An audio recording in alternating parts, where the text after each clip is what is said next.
shave.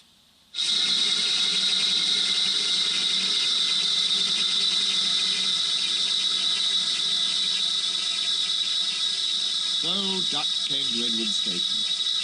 It's not fair, he complained. Diesel has made the Fat Controller and all the engines think I'm horrid. Edward smiled. I know you aren't, he said, and so does the Fat Controller. You wait and see. Duck felt happier with Edward. He helped him with his trucks and coaches, and sometimes helped foreign engines by pushing their trains up the hill. But Gordon, Henry and James never spoke to him at all. One day, he pushed behind a goods train and helped it to the top.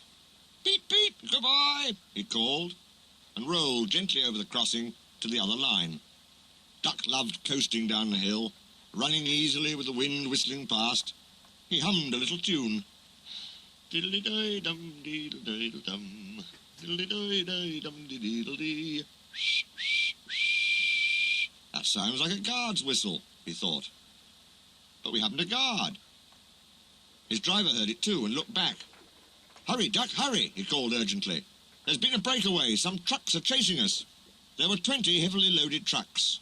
Hurrah, hurrah, hurrah, they laughed. We've broken away, we've broken away, we've broken away. And before the signalman could change the points, they followed Duck onto the down line. Chase him, bump him, throw him off the rails, they yelled, and hurtled after Duck, bumping and swaying with ever-increasing speed. The guard saved Duck. Though the trucks had knocked him off his van, he got up and ran behind, blowing his whistle to attract the driver's attention. Now what? Asked the fireman. As fast as we can, said the driver grimly. Then they'll catch us gradually. They raced through Edward Station, whistling furiously, but the trucks caught them with a shuddering jar. The fireman climbed back, and the van brakes came on with a scream. Braking carefully, the driver was gaining control. Another clear mile, and we'll do it, he said. They swept round a bend. Oh, glory! Look at that! A passenger train was just pulling out on their line from the station ahead. The driver leapt to his reverser. Hard over, full steam, whistle. It's up to you now, Duck, he said. Duck put every ounce of weight and steam against the trucks. They felt his strength. On, they yelled, but Duck was holding them now. I must stop them. I must. The station came nearer and nearer. The last coach cleared the platform. It's too late. Duck groaned and shut his eyes.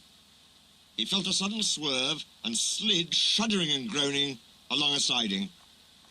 A barber had set up shop in a wooden shed in the yard. He was shaving a customer. There was a sliding, groaning crash, and part of the wall caved in. The customer jumped nervously, but the barber held him down. It's only an engine, he said calmly, and went on lathering. Beg pardon, sir, gasped Duck. Excuse my intrusion. No, I won't, said the barber crossly. You've frightened my customers and spoilt my new paint. I'll teach you. And he lathered Duck's face all over. Poor Duck. They were pulling the trucks away when the Fat Controller arrived. The barber was telling the workman what he thought. I do not like engines popping through my walls, he fumed. They disturb my customers. I appreciate your feelings, said the Fat Controller, and will gladly repair the damage. But you must know that this engine and his crew have prevented a serious accident. You and many others might have been badly hurt. The Fat Controller paused impressively. It was a very close shave, he said. Oh, said the barber. Oh, excuse me. He ran into his shop, fetched a basin of water, and washed Duck's face. I'm sorry, Duck, he said.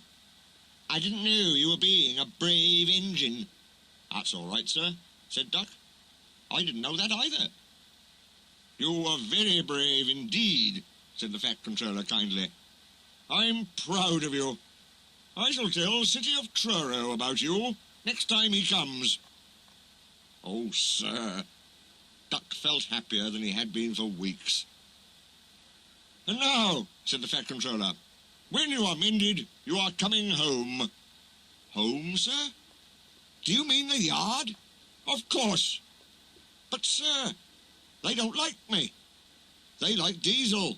Not now, the Fat Controller smiled. I never believed Diesel. After you went, he told lies about Henry. So I sent him packing. The engines are sorry and want you back. So, when a few days later he came home shining with new paint, there was a really rousing welcome for Duck, the Great Western engine.